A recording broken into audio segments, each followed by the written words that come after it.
हम हैं furnishing showroom एवं ऑफिस शोरूम के निर्माता MS स्टील वर्क्स। हम आपके सपनों को साकार करते हैं, आपकी सोच को आकार देते हैं। स्टील इंडस्ट्रीज में हम लेकर आए हैं आधुनिकतम laser cutting machine. Laser cutting machine के लेजर बीम बनाने के लिए सक्रिय ऑप्टिकल फाइबर का उपयोग करते हैं और इसे मशीन के कटिंग हेड तक संचारित करने के लिए एक ट्रांसपोर्ट फाइबर का उपयोग करती है। इस सुपर हॉट लेजर को एक संकीर्ण बीम में संघनित किया जाता है और इसका उपयोग विभिन्न मोटाई की धातुओं को काटने के लिए किया जाता है। रिमोट कंट्रोल की सहायता से इसको बड़े ही आसानी से आगे पीछे और ऊपर की तरफ किया जा सकता है। हम लोग इस पे MS एंड SS काटते हैं। MS means metal steel and SS means stainless steel. हम लोग MS इस पे 20 mm तक काटते हैं एंड SS हमारी ये मशीन 10 mm तक काटती है। तो ये हमारा कुछ इंटरफेस है जहाँ पे हम लोग डिज़ाइन डालते हैं और इसको कमांड देते हैं और मशीन अपने उस हिसाब से इसको काटती है। लेजर कटिंग मशीन के द्वारा हम अपनी कार्य प्रणाली को अंजाम देते हैं। हमारी कुशल कारीगरी का नमूना हम आपको दिखाते हैं।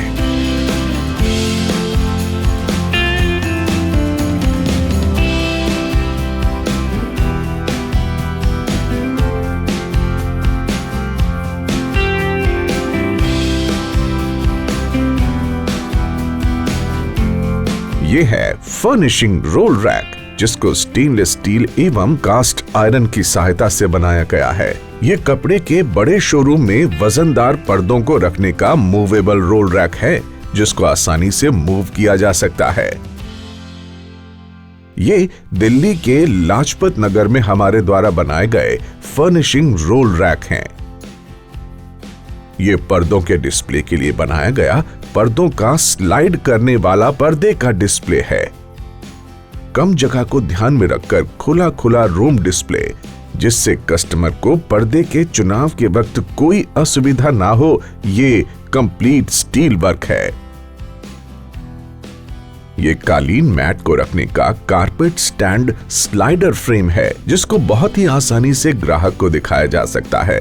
इसी क्रम में आइए इससे भी हैवी बंडल जैसे सोफा के फैब्रिक बंडल, एक से बढ़कर एक रंग एवं डिजाइन के फैब्रिक रोल को रखने को heavy duty work roll rack है। ये कंप्लीट SS का बना हुआ है। इस फैब्रिक बंडल को इस तरह से इंस्टॉल किया जाता है।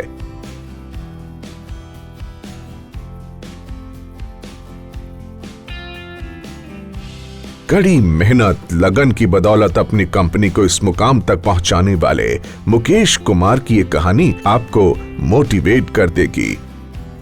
जब वो लगभग 1 साल के थे तो उनकी माताजी की मृत्यु हो गई। जीवन संघर्षों से भरा रहा। पैसे पैसे को मोहताज मुकेश कुमार ने हार नहीं मानी। अपनी पढ़ाई का खर्चा निकालने के लिए छोटा मोटा कोई भी काम कर लेते थे। अपने दम पर पढ़ाई जारी रखी और 12वीं पास की। बाल्यावस्था से ही व्यापार की समझ रखने लगे। समय बीतता गया, वक्त ने करवट ली। अब काम को ढंग से समझने के लिए एक बड़ी कंपनी में मार्केटिंग का जॉब बिना सैलरी 6 महीने काम किया। अपने पिता के कुशल अनुभव और अपनी लगन से टेक्सटाइल मशीनरी पार्ट्स को बारीकी से बनाना सीखा। बचपन से ही खराद मिलिंग को बेहतर तरीके से चलाना भी जानते थे। Welding, iron welding, power press, hydraulic power press machine चलाने में इन्हें निपुणता हासिल है। बचपन का सपना कि मुझे एक फैक्ट्री बनानी है। जब मेरी उम्र होगी 8 से 9 साल। जब दिल्ली आया तो बड़ा स्ट्रगल वाला लाइफ रहा, बड़ा गरीबी वाला लाइफ रहा। तो उस टाइम हमने रबड़, जो आज आपके पूरी दिल्ली या पूरी इंडिया में आजकल मसाले स्टेपलर करके बेचते हुए देखा होगा आपने। रबड़ के जो गुच्छे जगह जगह पैकेटों में बिकता हुआ, उसका इजाद करने वाला व्यापारी कोई है तो वो है मुकेश कुमार। मैं 6ठी क्लास में पढ़ता था तो वहाँ पे मैंने काम चालू किया मसाला बेचने का। तो इधर स्कूल भी पढ़ता था इधर मसाले का दुकान में भी चलाता था शाम को, तो वहाँ से कुछ पैसे आने चालू हो। मतलब सपना तो कहाँ डालमिया बनने का देख के आए थे, और यहाँ संघर्ष करना पड़ रहा है खाने के लिए, रोटी के लिए। हमें बड़ा आदमी बनना था, लेकिन बड़ा आदमी का मतलब नहीं कि हमें सरकारी नौकरी करना था, हमें व्यापार करना। एक जज्बा था अपने अंदर कि आगे बढ़ना है। अब वो वक्त और दौर अलग रहा, लेकिन हमारे अंदर जुनून था कि मुझे फैक्ट्री खोलनी। अब हम सोचने लगे कि अरे यार व्यापार कैसे करें, पैसा तो है नहीं, और हमें लगा कि हमें व्यापार करना आता ही नहीं है। और पहले हमने कहा व्यापार करने से पहले पैसा नहीं, मुकेश कुमार आपको व्यापार करना सीखना चाहिए। तो हमने मार्केटिंग का जॉब करा। वहाँ से हमने मिंक ब्लैंकेट कंपनी में काम किया, तौलिए बेचे, कंबल बेचे, रजाइयाँ बेची, जो चीज़ आया बस बेचना सीखा। फिर धीरे धीरे धीरे धीरे हम व्यापार से जुड़ते चले गए। अब तक माल खरीदना और बेचना हमें आ गया, पेमेंट के टर्म कंडीशन भी समझ में आ गई, और सबसे पहले ज़्यादा बात है कि एक व्यक्ति को समझना आ गया। अब मेरे साथ 2 गॉड गिफ्ट मिले, एक तो मुझे मार्केटिंग आ गई, दूसरा जो मेरे पूर्वज लोहे का काम करते थे वो मेरे समझ में आता था। मैं पर्दों की दुकानों पे तकिए बेचता था, कंबल बेचता था, तौलिए बेचता था। वहाँ से मुझे लगा कि अरे ये फ्रेम बना के बेची तो कुछ मिलेगा, और हमें मिला भी और हमने कमाया भी। फिर इससे थोड़ी और हिम्मत बनी, फिर धीरे धीरे धीरे धीरे हमसे लोग जुड़ते चले गए, व्यापारी लोग भी जुड़ते चले गए। एक बाजार मिला, एक सुंदर बाजार, अच्छे लोगों का बाजार। काम किया किराए पे लेके, फिर हमने अपनी फैक्ट्री बनाई, फिर अपनी फैक्ट्री को बढ़ाया, और आज हम अपनी फैक्ट्री को बढ़ाते चले। हम लोगों के ना सपनों को साकार करते हैं। आप जैसे घर बनाइएगा ना, तो आपको छोटे छोटे फर्नीचरों की जरूरत पड़ेगी। हमारा काम करने का तरीका बहुत सिंपल सरल है, लेकिन हम नई नई चीज़ों को क्रिएट करते हैं, बनाते हैं।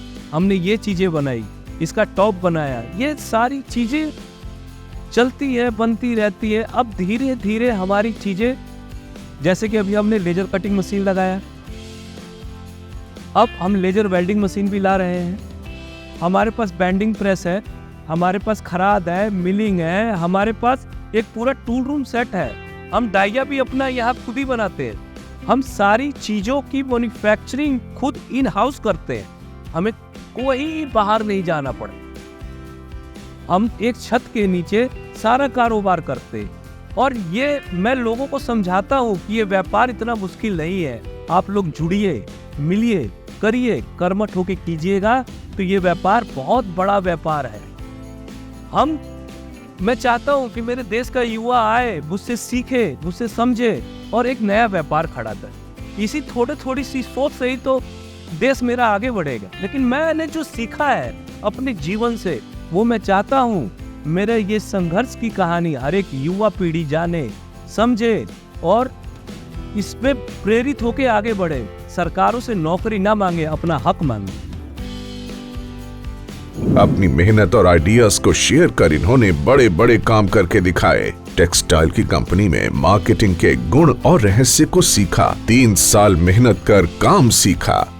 अब मुकेश कुमार ने कुछ अलग कर गुजरने की चाहत में स्टील इंडस्ट्रीज में अपना भाग्य आजमाना शुरू कर दिया। स्टील का काम चल पड़ा, मुकेश कुमार आगे आगे, काम पीछे पीछे। इस क्रम में भारत के कई शहरों की साइट पर अपना जौहर दिखा चुके हैं, जिनमें शामिल हैं इन शहरों के नाम जहां आज भी जाकर देखा जा सकता है।